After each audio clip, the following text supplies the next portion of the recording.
Radha Ramana Hari Govind Jai Jai. Srila Narottam Das Thakur, he was the son of a king, but he'd left, he'd absconded, he'd left home. But after some time, when he got back to Bengal, so he went back to Kaituri, where his family lived, right next to the Padmavati River. Actually, both Narottam Thakur and Srinivas Acharya, his parents went to Puri. Somewhere or other they had a desire for a son, and they couldn't understand. They understood it. Actually, it's the desire of the Lord, it's not our desire. So they went to Puri, and they got the blessings of Chaitanya Mahaprabhu. They went back home, and then when the boy was born, so beautiful. Everyone could understand, very, very auspicious personality. So he was like directly he was there, a manifestation of the love of Chaitanya Mahaprabhu. On another occasion, what was that? It seems to me it was around Kali.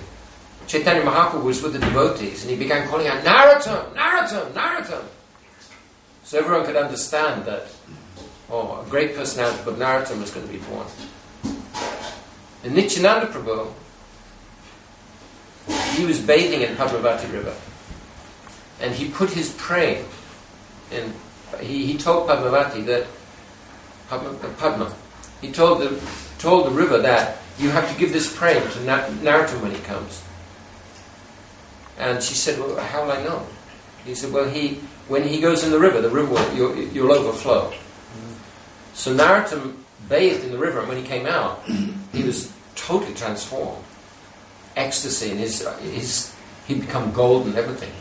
So they're both very, very extraordinary personalities. Shyamananda Prabhu also extraordinary personality.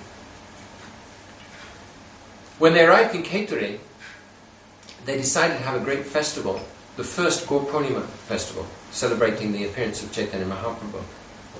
So they started going around inviting all the eminent Vaishnavas.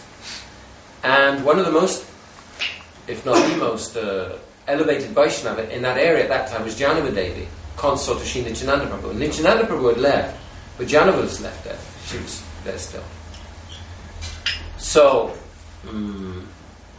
when they went to invite her, a voice from the sky said, Chaitanya Mahaprabhu will personally appear at this celebration. So everyone was very eager. And they all converged on Kaituri. And Narottam Thakur and his family, they'd made gorgeous arrangements for housing everybody. So they had a wonderful celebration starting on the Ekadashi. Wonderful celebrations of Kirtan, Harikatha. And then on the Gaur Purnima, Srinivas Acharya installed 6 or 7 sets of deities, Radhakrishna deities, also Gauranga Mahaprabhu. And then they started Kirtan. And Narottam Thakur's Kirtan was absolutely unparalleled. When he sang, stones would melt and animals would cry even. His praying Kirtan was unparalleled. So he began Kirtan, and in the middle of the Kirtan, Chaitanya Mahaprabhu appeared, Nityananda Prabhu appeared, all the associates, 6 Goswamis were there, Panchatattva was there, and they were not in the sky, they were actually dancing with the devotees, like personally dancing with the devotees.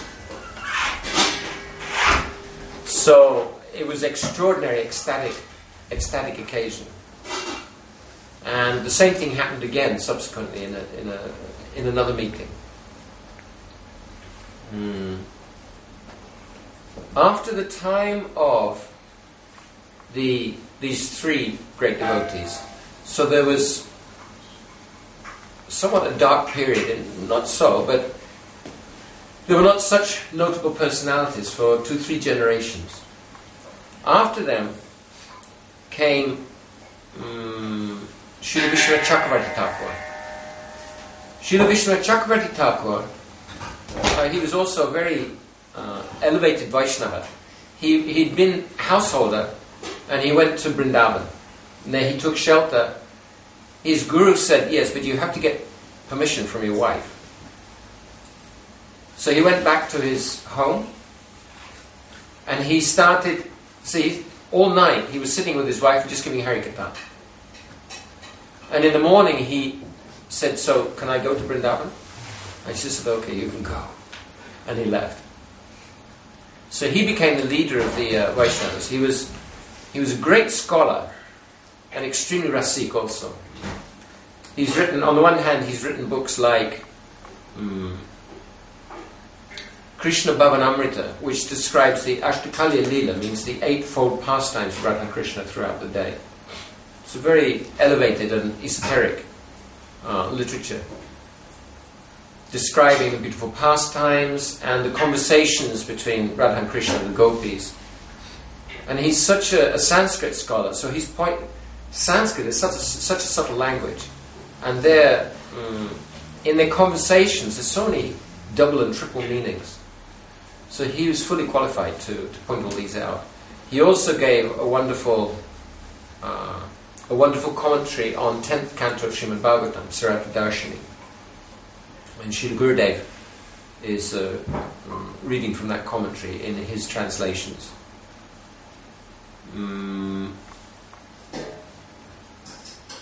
So he's both a scholar and very, very rasik as well. After one of his disciples, Srila Rupa Goswami had established Parakiya Bhav, means he'd established paramour relationship between Krishna and the gopis. Means that it appears that the gopis are married to somebody else and Krishna is dancing with the wives of others. We have to understand that. Who are the gopis? They're expansions, direct expansions of Srimati Radhika. And Radhika is Krishna's own internal potency. So actually the gopis, they're simply aspects of Krishna's own internal potency. They don't belong to anybody else. So why then this play with, that it appears that they're married? It's to increase the adventures on the one hand, and also to increase their renunciation of everything. In the Vedic society, a woman is very chaste and she won't have anything, she won't even look at another man. But the gopis, they gave up everything. Although they're the most pious personalities in the whole universe, they gave up everything to follow Krishna. So, Rupa Goswami, he established this Parakiya Bhav, paramour relationship. But Jiva Goswami, some of his disciples were not qualified to understand Parakiya Bhav. So then he established that actually, not Parakiya Bhav, but Swakiya. Means that actually Radha and the gopis, Krishna and the gopis, they have like husband and wife relationship. But he left a verse saying that some of this I've written because of other people, and some I've written of my own accord. So it's clear that actually he supported the Parakiya mood of Rupa Goswami. But everyone accepted after that Swakiya Bhav, down to Srila Vishwanath Chakravarti Thakur. And Srila Vishwanath Chakravarti Thakur, he demonstrated that actually it's pure Parakiya Bhav. This is the summit. Some of the local devotees were very, very unhappy about this. They thought that he polluted the teachings of Srila Rupa Goswami. So they wanted to kill him. And every day he used to do parikrama, Vrindavan parikrama early in the morning. So they're waiting for him with knives. And they saw him coming, and then he disappeared, and then they saw a very, very beautiful young girl. Extremely beautiful. And they said, "Oh, Lali, you've seen one Baba here?" She said, "No, I haven't seen any Baba. My Swamini sent me to pick flowers, and I'm just coming to pick flowers. I haven't seen any Baba." And she's looking at them. They're totally captivated. And then suddenly, as they watched, Srila Vishwanath Chakravarti Thakur appeared again. And then they understood, he's very, very elevated personality. They fell down and begged for his forgiveness. Srila Vishwanath Chakravarti Thakur, one of his disciples, most important disciples, Baladev Vijayabhusan Prabhu. Baladev Vijayabhusan, he'd already taken initiation from Vaishnavas, and then he came to Srila Vishwanath Chakravarti Thakur as Shiksha disciple. Very, very elevated scholar, very learned scholar. And so on one occasion, this was after the deities from Vrindavan, Madan Mohan, Govindaji, Gopinathji, Damodarji, they'd been taken to Jaipur because of the threat of being taken by the Muslims. So Govindaji was in Jaipur, and the Sri Vaishnavas there, they said, look, you got Radha and Krishna on the altar. There's no record anywhere that Radha and Krishna married. So you have to take Radha off the altar. You can put Rukmini there. So the Gaudiya Vaishnavas, they were horrified. You don't worship Krishna and Rukmini, like Braj Krishna and Rukmini. It's out of the question. But none of them were able to meet the allegations of the Sri Vaishnavas. So they went to Vrindavan and appealed to Srila Vishnu Chakravarti Thakur. At that time he was very old and also very deeply absorbed in bhajan. So he sent Baladevi Jugusan Prabhu. So when he appeared, there was just a couple of them, very lean and skinny, and the other local Vaishnavas are very fatty and big, choti, like this. So, but then Baladevi Jugusan Prabhu, first of all, they said that we can't accept your sect as being genuine. So because first of all, Radharani's name is never mentioned in Srimad Bhagavatam. But Baladevi Jugusan Prabhu, he showed that actually Srimati Radhika's name is mentioned in other Puranas, and in a hidden way, Anayaraditamunam, that in a hidden way it's also described in Srimad Bhagavatam.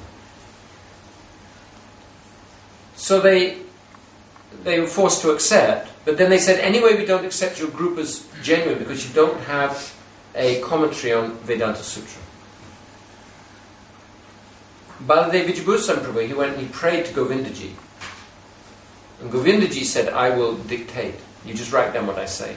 And within about a week, Srila Baladevi Jugusan Prabhu, he'd got a whole commentary on Vedanta Sutra, Govinda Bhasya. And he presented it, and the Vaishnavas, they were absolutely astounded. He presented all the conclusions of Sri Chaitanya Mahaprabhu, met all the statements of the Sri Vaishnavas, and established the conclusions of Chaitanya Mahaprabhu. So, Gurudev says that actually Srila Vishnu Chakravarti Thakur gets the credit for this. Although Baladevi Jugusan Prabhu went, but Srila Vishnu Chakravarti Thakur empowered him and sent him. So these are... Then after Srila Vishnu Chakravarti Thakur, so there was a succession then of pure Gaudiya Vaishnavas, but Babajis. And mostly the line went into very, very serious decay. Not the line, but the practice of Gaudiya Vaishnavism. Very, very low-class people were engaged in all sorts of abominable activities in the name of Radha Krishna pastimes, to the extent that respectable people would have nothing to do with it. Vaishnavas were just like scum.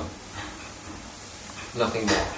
Still, they were the great pure Vaishnavas. So, one of these was Srila Madhusudan Das Babaji Maharaj. He performed bhajan at Suryakund in Vrindavan. And then his great disciple was Srila Jagannath Das Babaji Maharaj. So, Srila Jagannath Das Babaji Maharaj is very aged. And how he met with Srila Thakur Bhakti Vinod and what came, and we'll tell on another occasion. Hare Krishna.